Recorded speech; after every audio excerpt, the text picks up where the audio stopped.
One of the more distinct differences between your keyboard and your controller is the number of inputs available at your disposal. The keyboard itself, including your mouse, has over 100 different key inputs for you to use, unlike your typical controller, which generally has 16 inputs. Granted, you're probably not going to use all of your keyboard's keys at the same time, but this gives certain games an advantage over a controller where more inputs are necessary. Take games like Divinity or WoW for example. Games like these require your numbered keys in order to access each of the different hotkeyed spells and or items. This is very much difficult to implement on a controller because it simply lacks a number of available inputs. Of course, there are games that have been able to program menus to aid players in some way, but not all games are like this. So what if there was a way to implement more inputs on a controller for PC? Well, thanks to the Steam controller, you can program it to have as many inputs as a keyboard and even more through other functions. Not to mention, it is also possible to give other controllers even more programmable inputs thanks to the Steam platform. This is Bento, and let's talk about how you can implement more inputs on a controller through Steam. The Steam controller itself has a few more inputs than your typical controller setup, with the added addition of grip buttons, similar to the ones found on the Xbox One Elite controller, but much bigger and 2 fewer. So hardware-wise, the number of inputs is similar to that of a typical controller. With the trackpads, however, there is now a wider range of input methods thanks to the functionalities of the touch menu and radial menu. Both of these options work by creating regions on your trackpad to act as additional input methods.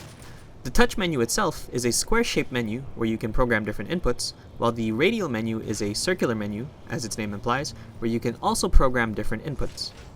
Both of these are essentially the same, but the style of inputs is up to you to decide. I like viewing the touch menu as sort of a numpad implementation, while the radial menu feels more natural as an item select, thanks to the way the trackpads are shaped. So with these functions, you can program a number of customization options. Let's start off with the touch menu first. With the touch menu, you can program from 2 to 16 different inputs onto the trackpad, keeping in mind that the more inputs you put in, the smaller those regions on the touch menu will be. These hotkeys are programmable to whatever input method you like via the keyboard, controller, as well as some additional inputs that the Steam platform gives.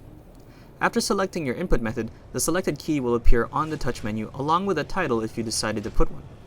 From there, you can also customize how you would like those inputs to work, where you can activate the inputs by clicking the trackpad, touching the trackpad, or just having it always active.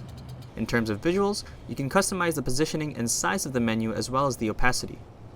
You can also customize the labeling on the touch menu and even customize the icons through the key selection. With the radial menu, it's more or less the same in terms of options.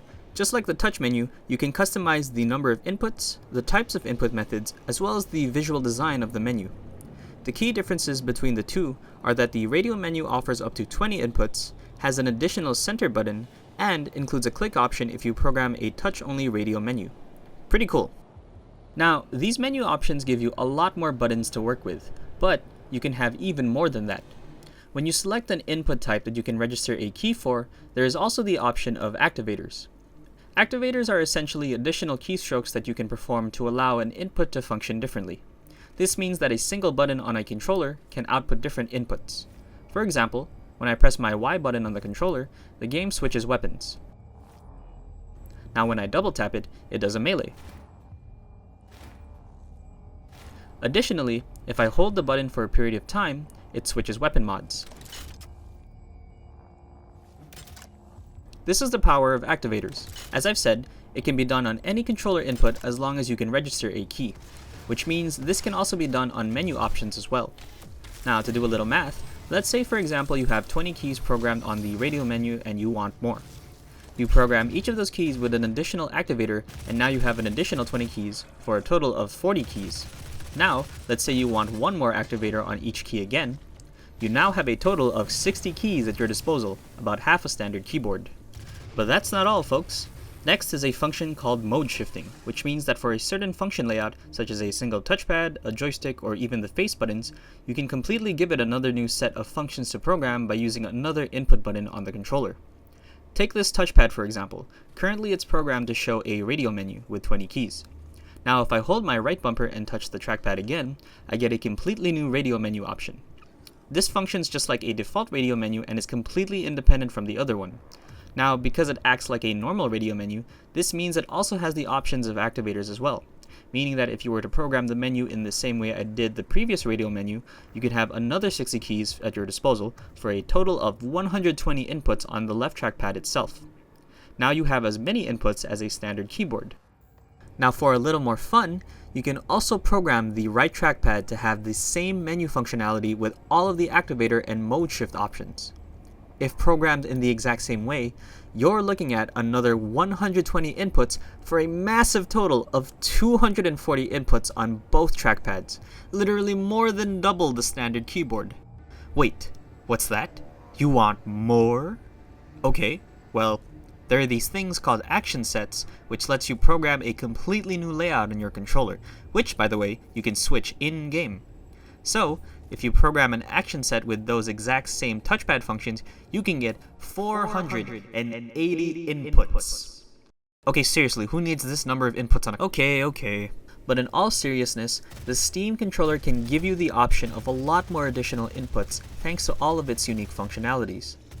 Now, while the other controllers that are Steam compatible might not have a touchpad option, except the PS4, the joysticks on any of them are capable of using the Radial menu.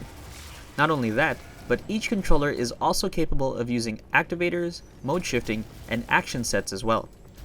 You might not get a lot of inputs like the Steam controller, but the additional inputs mean that even on a regular controller, you can play games that would otherwise require additional inputs. Games like WoW and Divinity can be a little more accessible to a regular controller. But I bet you're asking, why not just stick with the keyboard then? Well, I honestly don't think why not. But if you want the comfort of using a controller instead, the Steam controller is that option, and the other controllers as well. In terms of accessing your hotkeyed spells, I think it's a little more comfortable doing it on a Radial menu with an easy thumb press rather than having to reach for those other numbered keys on the right side of the keyboard. But that's just one particular scenario. Anyway, hopefully this video has been helpful at informing you guys about some of the cool functions that the Steam controller has to offer. Let me know in the comments below if you think additional inputs on a controller can be helpful, maybe bad, or just your general thoughts on it as well.